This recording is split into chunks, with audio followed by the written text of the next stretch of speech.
Halo sobatku, dimanapun kalian berada, gimana kabarnya? Semoga kalian dan keluarga dalam keadaan baik-baik saja ya. Kali ini kita akan membahas Donghua Throne of Cell episode 60 yang tayang hari Kamis ini. Perlu diingat, ini hanya sekedar bocoran spoiler yang episodenya rilis tanggal 22 Juni 2023. Jadi, jika narasi dan video berbeda, mohon dimaklumi ya. Untuk kalian yang penasaran tentang cerita Throne of Cell episode 60 ini yang tayang 1 minggu sekali, oke, langsung aja kita ke ceritanya, gas!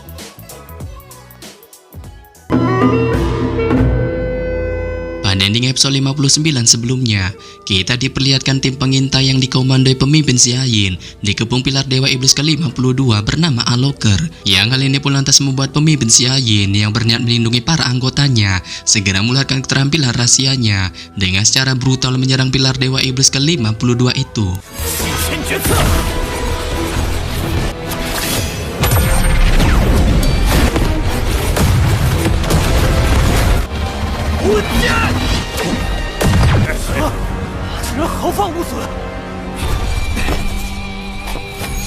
Namun secara mengejutkan, keterampilan rahasia yang ditunjukkan pemimpin Xiayin untuk menyerang secara brutal Aloker tampaknya tidak mempan sedikit pun terhadapnya, dengan sama sekali tidak menderita luka. Malah sebaliknya ia mesarkas kekuatannya yang menurutnya belum mencapai puncak tingkat 8, yang menyebabkannya tampak murka dan merasa ditipu dengan segera mengeluarkan keterampilannya, yaitu domain penjara neraka tak berujung, untuk segera menjerat pemimpin Xiayin DKK dan dengan kejam menyiksa mereka.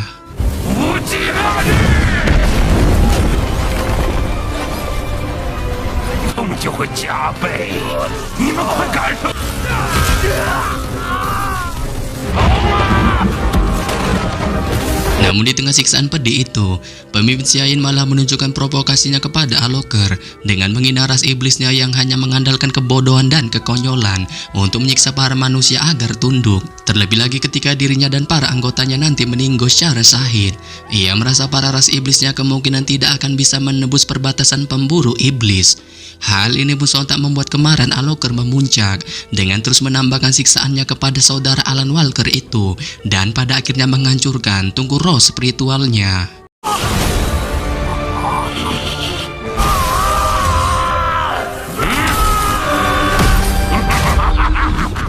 Sementara itu di camp perbatasan pemburu iblis, Zhang Hairong pun membawakan sebiji ranjang lagi untuk kelompok Hao Chen dan mengingatkan mereka untuk sarapan setelah membereskan kamar.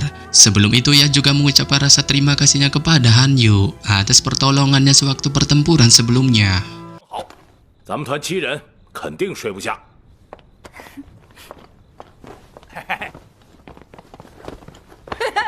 Dan ketika Chai dan Hao Chen memilih untuk bersama di kamar, dengan Chai menunjukkan kebucinannya di sisi Hao Chen, Lin Xin DKK yang OTW menuju TKP sarapan pun dikejutkan dengan ketua tim penyihir sekaligus emak Chai bernama Lan Yanyu yang nongol di camp mereka. Dan tanpa diduga, ketua tim penyihir itu pun menggerebek Hao Chen dan Chai. Nah, ini dia bocoran spoilernya. Setelah Lan Yanyu menggerebek Hao Chen dan Chai yang sedang ngebucin di kamar, kemarahan pun segera melonjak di wajah ketua tim penyihir itu, yang menyebabkan energi sihir badah segera melonjak dari dalam tubuhnya dengan tatapan ganasnya yang segera mengunci ke arah Hao Chen. Tetapi di sini, Chai yang melihat tindakan brutal emaknya ini yang akan menghabisi Hao Chen ini pun juga segera memunculkan perubahan di wajahnya dengan tanpa basa-basi secepat kilat menghalanginya dan memintanya untuk tidak ikut campur dalam semua kehidupannya, serta memerintahkannya untuk pergi dari kamarnya sebab ia merasa tempat ini adalah camp militer dan tidak berhak baginya sebagai perwira militer untuk datang ke tempat ini. Yang pada dasarnya, melihat Chai lagi-lagi menampilkan sikap durhakanya, Hao Chen pun segera menarik tangan wanita buta itu sembari mengingatkannya untuk santuy, sebab ia merasa kedatangan dari emaknya itu terkhusus hanya untuk menemui dirinya. Namun di sini, Lan Yanyu tampaknya tidak menyukai sifat manis dari Hao Chen, dengan merasa tindakan baiknya itu hanyalah sensasi saja untuk mendongkrak popularitasnya di mata Chai.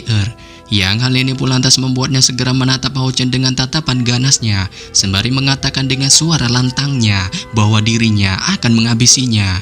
Sehingga pada saat yang sama, setelah kata-kata ganas dari Lan Yanyu yang ditunjukkan kepada Hao Chen terdengar, suhu di seluruh ruangan kamar dengan cepat meningkat, dan dengan mengangkat tangannya yang saat ini memunculkan sebuah kerucut es tajam, Lan Yanyu pun tanpa basa-basi segera melesatkannya ke arah Hao Chen.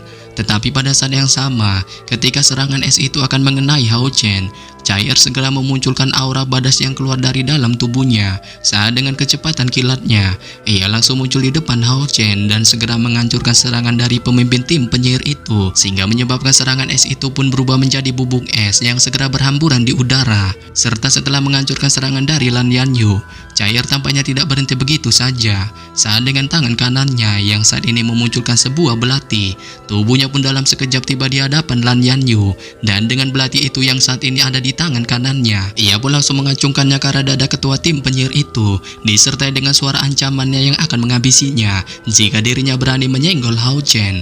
Dan mendengar ancaman dari Chai serta melihat belati darinya yang sangat dekat dengannya, Lan Yanyu pun hanya bisa terbelalak keheranan melihat tindakan membahlulkan putrinya itu, dan perlahan menyadarkannya bahwa sebenarnya dirinya saat ini adalah ibunya. Namun di sini, Chai hanya tersenyum dingin mendengar Lan Yanyu menyebut dirinya sebagai ibunya. Saat ia mempertanyakan jika dirinya adalah ibunya, kemanakah dirinya ketika ia membutuhkan kasih sayang ketika kakek buyutnya melemparkannya ke dalam gua. Yang dari sini mulai dari usianya 3 tahun terkurung di dalam gua sampai sekarang, ia sudah menganggap dirinya saat ini tidak lagi mempunyai ayah dan ibu, dan satu-satunya orang yang dikasihnya saat ini adalah Mamang Hao Chen, menyebabkannya berjanji akan memokatkan siapa saja yang berani menyenggolnya.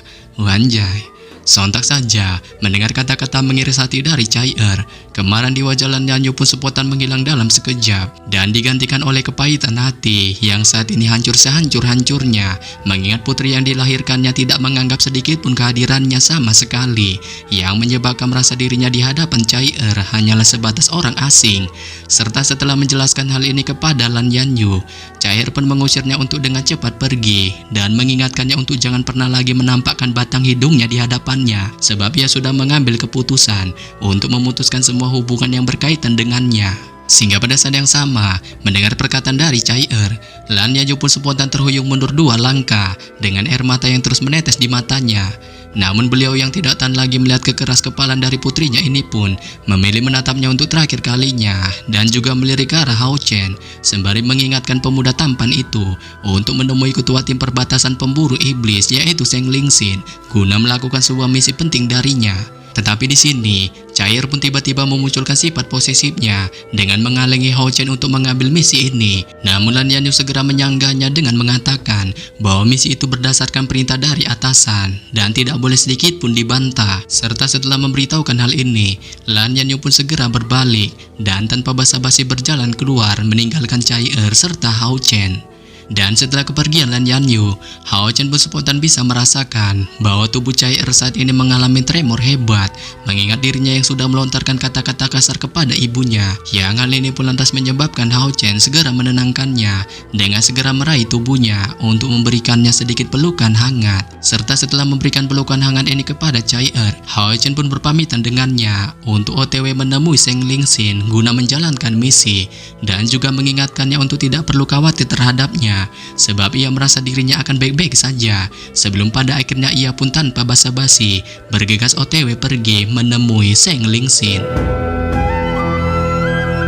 Setelah Hao Chen sampai di benteng perbatasan pemburu iblis guna menemui Zheng Lingxin, seorang prajurit pun segera menyambutnya dan memimpinnya untuk menemui Zheng Lingxin menuju gerbang kota. Serta di tengah perjalanan Hao Chen mengikuti prajurit ini, aroma berdarah pun spontan menyerang indera penciumannya, menyebabkannya jelas mengetahui selama waktu singkat yang berlalu setelah mereka pergi, pertempuran di gerbang kota ini telah tumbuh semakin brutal. Dan melangkah ke menara gerbang kota ini, Hao Chen pun segera melihat pemandangan yang membuatnya terbelalak keheranan.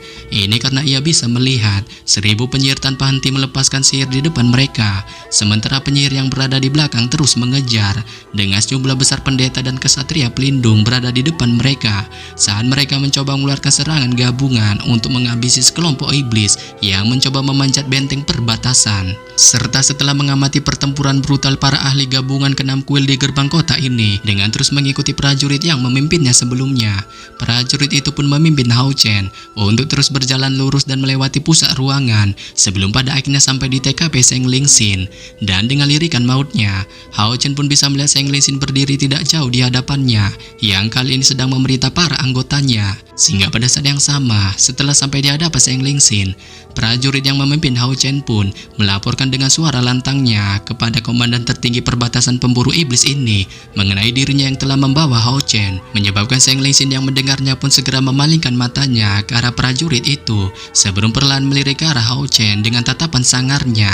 Yang hal ini pun lantas menyebabkan Hao Chen yang melihatnya tampak sedikit terkena mental sebelum bergegas pergi ke sisinya sembari memberi hormat kepadanya. Namun di sini, Seng Lingxin tidak memberikan pandangan berlebihan kepada Hao Chen dan hanya terus memerintahkan para anggotanya untuk menjaga benteng perbatasan dari serangan para iblis serta meminta salah satu ketua tim assassin untuk menggantikannya dalam mengkomandoi para prajurit yang bertempur di gerbang kota ini. Dan setelah menyerahkan tongkat komando ini kepada ketua tim assassin itu, Seng Lingxin pun segera memanggil ketua tim penyihir yaitu Lan Yanyu yang merupakan biniknya sendiri untuk datang di hadapannya, menyebabkan Lan Yanyu yang mendengarnya pun melangkah maju ke arahnya sembari mengatakan bahwa Wan ada di sini. Namun Hao Chen yang melihat kemunculan ketua tim penyihir sekaligus emak cair ini pun spontan terkejut terherman-herman mengingat penggerebekan yang dilakukannya sewaktu dirinya ngebucin bersama Cair. Tetapi di sini, Lan Yanyu tidak memberi Hao Chen satu tatapan sedikit pun saat matanya hanya melesat ke arah Seng Lingxin. Dan setelah melihat Lan Yanyu muncul di hadapannya, Seng Lingxin pun memberitahukan kepadanya mengenai dirinya yang akan pergi ke garis depan untuk menghabisi para iblis dan memintanya untuk melindungi benteng perbatasan dengan kekuatan penuh tim penyihirnya selagi kepergiannya. Yang hal ini pun lantas menyebabkan Lan Yanyu segera mengambil tongkatnya dengan sedikit memukul sembari memberi hormat kepadanya. Serta setelah memberitakan hal ini, Seng Lingxin pun tiba-tiba melirik ke arah Hao Chen dan dengan suara dinginnya, ia pun segera mengajak Hao Chen untuk ikut dengannya guna menjalankan misi untuk melawan pilar dewa iblis.